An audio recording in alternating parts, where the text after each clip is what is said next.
ஆண்டவராக இயேசு கிறிஸ்துவின் விலையேறப்பட்ட நாமத்தினாலே கர்த்தருடைய ஆவியானவர்களுக்கு கொடுத்ததான ஏஜே பவர் மினிஸ்ட்ரி ஊழியத்தின் சார்பில் அன்பின் நல்வாழ்த்துக்களை தெரிவித்துக் கொள்கிறார். எனக்கு அருமையானவர்களே, இந்த காலை வேளையிலே முகமுகமாய் இந்த இணையதளத்தின் மூலமாய் கர்த்தருடைய வார்த்தையை உங்களோடு பகிர்ந்து கொள்வதில்லை என் இருதயம் கர்த்தருக்குள் மகிழ்கிறது. எனக்கு அருமையானவர்களே, ஒவ்வொரு நாளும் கர்த்தருடைய வார்த்தையை காண்கின்றீர்கள்.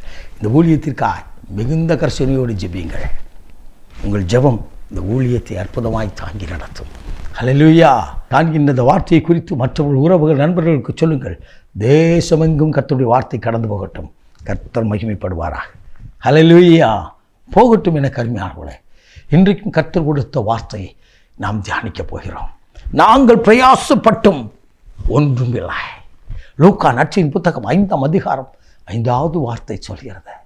பேதுரு ஆண்டவரிடத்தில் சொன்னார், ஆண்டவரே, நாங்கள் பிரயாசப்பட்டோம், இரவு முழுதும் பாடுபட்டோம், ஆனாலும் ஒன்றும் இல்லை. சமுத்திரத்தில் மீன்பிடிக்க சென்று திரும்பி வந்த பேதுரு தன் படகை அர்ப்பணித்தவன், ஆண்டவருக்காக அர்ப்பணித்து அந்த ஆண்டவருடைய வசனத்தை கேட்டான் என்று வேதம் சொல்கிறது. வசனம் 5ஆம் அதிகாரம் முதல் வசனம் சொல்கிறது. அவரோ தேவ வசனத்தை கொடுக்கும்படியா இயேசுவிடத்தில் ஜனங்கள் வந்தார்கள். இந்த வசனத்தை கேட்டுக்கொண்டார். பேதுரு அவர் வார்த்தையின் வல்லமையை கண்டார். அவர் சொல்கிறார், ஆண்டவரே, நாங்கள் பிரயாசப்பட்ட ஒன்று இல்லைப்பா, ஒரு சுயத்தில் பிரயாசப்படுகிறாயா? நான் என்னால், என் படிப்பில், என் பணத்தில், என் பதவியில் இதை செய்ய முடியும்னு நிற்கிறேன். சுயத்தில் நிற்காத என் அன்பு சகோதரா, என் அன்பு சகோதரியே, சோர்ந்து போய்விடுவாய், கால் இடறி போகும். கர்த்தருடைய ஆவியானவரை நடத்துவார் என்று சொன்னால் பலமல்ல, பாரக்கிரம் அல்ல, பரிசுத்த ஆவியினால் ஆகும் என்று சொன்னாரே. கர்த்தருடைய பலன் உனக்குள்ளாய் வரும் என்று சொன்னாள்.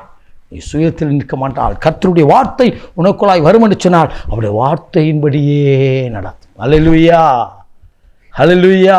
அவர் வார்த்தை உருவாக்கும். அவர் வார்த்தை மரித்தவனை உயிரோடு எழுப்பும். அவர் வார்த்தை உன் வியாதியை சுகமாக்கும். அவர் வசனத்தை அனுப்பி சுகமாக்குறார். தேவன் அல்லவா? 100க்கு அதிபதி வந்தான். ஆண்டவரே, நான் ஒருவனை வா என்றா சொன்னால் வருகிறான், போ என்று சொன்னால் போகிறார். ஆனாலும் உம்முடைய வார்த்தை எனக்கு வேணும். அல்லேலூயா. அவர் கண்டு இப்படிப்பட்ட ஒரு விசுவாசம் உள்ளவனாக இருக்கிறான் என்று சொல்லி அவரை குறித்து சொல்லிவிட்டு அவர் இடத்திற்கு வந்தார். இன்றைக்கும் ஒரு வார்த்தை கேட்கிற உங்கள் இல்லத்திற்குள்ளாய் ஆண்டவர் வருவார். உங்கள் கையின் பிரயாசத்துக்குள்ளாய் ஆண்டவர் வருவார். உங்கள் குடும்பத்திற்குள்ளாய் ஆண்டவர் வருவார். பேதுரு ஆண்டவரிடத்தில் பேசி கடந்து போனா. அவன் படகு நிரம்பினது. மற்ற படகை நிரப்பினார். ஆண்டவர் பாதத்தில் விழுந்தான் என்று வேதம் சொல்கிறது. இன்றைக்கி அநேகர் ஆசீர்வாதத்தை மாத்திரமே பெற்றுக்கொள்வோம். ஆண்டவரை திரும்பி பார்ப்பதில்லை, ஜெபிப்பதில்லை, வாசிப்பதில்லை, தேவாலயத்துக்கு கடந்து போவதில்லை.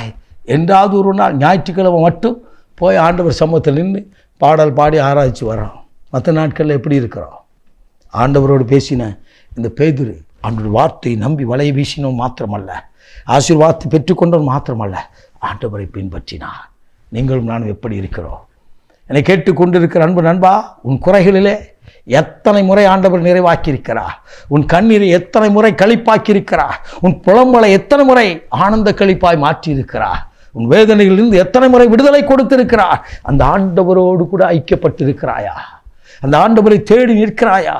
இதோ ஆண்டவருடைய வார்த்தை உங்களுக்கும் எனக்கும் வருகிறது. நாங்கள் பிரயாசப்பட்டோம், ஆனால் ஒன்றுமில்லை. வேதம் சொல்கிறது, தேவனால் கூடாத காரியம் ஒன்றுமில்லை ஐயா. இவன் சொல்கிறான் ஒன்றுமில்லை என்று சொல்லி, தேவனுடைய வார்த்தையினால் கூடாத காரியம் ஒன்றுமில்லை என்று சொல்லி என் வேதம் சொல்கிறது. ஆண்டவரிடத்தில் உன் வாழ்க்கையை ஒப்புக்கொடு. உன் வெறுமையை சொலுமையாய் மாற்ற வல்லவர், உன் கண்ணீரை களிப்பாய் மாற்ற வல்லவர். இன்றைக்கு அப்படிப்பட்ட அற்புதத்தை கர்த்தர் செய்கிறார். அதே படகு, அதே மனிதன், அதே சமுத்திரம், அதே ஜனங்கள் கடந்து போனார்கள். கர்த்தருடைய வார்த்தை அவர்களுக்குள்ளாய் வந்தது. உன் கையின் பிரயாசங்கள் ஆசீர்வதிக்கப்பட்டது. இதே ஆசீர்வாதத்தை கர்த்தர் உனக்கும் கொடுக்க அவர் உன் இல்லத்திற்கு வந்திருக்கிறார், உன் அருகில் நிற்கிறார். நாம் ஜெபிப்போமா? மகா பரிசுத்தம் உள்ள தகப்பனே, இந்த அற்புதமான வேலைக்கு ஆயுசு ஒத்துழைக்கிறோம்.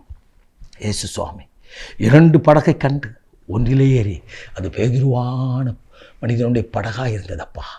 இன்றைக்கு உடைய வார்த்தையை கேட்ட ஒவ்வொருவருக்குள்ளா தகப்பனே, பேதுருவின் வாழ்க்கையில் அற்புதத்தை நடத்தின அதே ஆண்டவர் இரவு முழுதும் பாடுபட்டு ஒன்றுமில்லை, நாங்கள் பிரயாசப்பட்ட ஒன்றுமில்லை, ஆனால் உடைய வார்த்தையின்படி என்று சொல்லி நிற்கிற பிள்ளைகள் வாழ்க்கையில் உடைய வார்த்தையை அனுப்பி சுகமாக்கவும், உடைய வார்த்தையை அனுப்பி ஆசீர்வதியும், உடைய வார்த்தையை அனுப்பி தடைகளை உடைத்தரிப்பீராக. அற்புதம் செய்து மகிழ பண்ணும். விசேஷமாய் தகப்பனே, நாங்கள் எத்தனை மருத்துவரிடத்தில் கடந்து போனோம், ஆனால் கொஞ்சம் மகிழ எனக்கு ஒரு குழந்தை செல்வம் இல்லை என்று சொல்லி பாரப்பட்டு நிற்கிற என் அன்பு மகளுக்கு ஆண்டவரே கற்பத்தின் கனியை கொடுத்து தகப்பனே ஆசீர்வதிங்கப்பா. நீங்கள் அப்படியே செய்வதற்காக நன்றி. இயேசு இரட்சகர் விலையேறப்பட்ட நாமத்தில் பிதாவே, ஆமே. God bless you.